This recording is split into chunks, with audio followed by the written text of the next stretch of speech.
இந்த வீடியோவில் நம்ம என்ன பார்க்க போறோம்னு பார்த்தீங்கன்னா Saubhagya table top wet grinder unboxing பார்க்க போறோம். நம்ம கிட்ட ஏதாவது சொல்ல ட்ரை பண்றோம்னா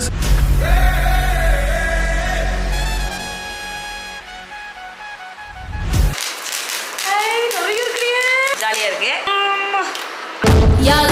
யாரு இவ கல்ல தூக்கி போறானே புள்ள போல தோளு மேல உள்ள தூக்கி போறானே. இது வந்து லெட்டு என்ன வரல.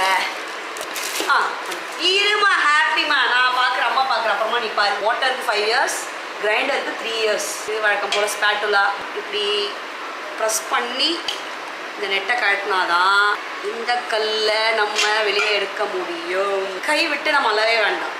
ஆன் ஆஃப் ரெண்டுமே இதுதான். மாவு வந்து அரைஞ்சி முடித்த உடனே இப்படி காய்ச்சி கிளியர் ஆஃப் பண்ணிக்கலாம். Unboxing video over. பாய்.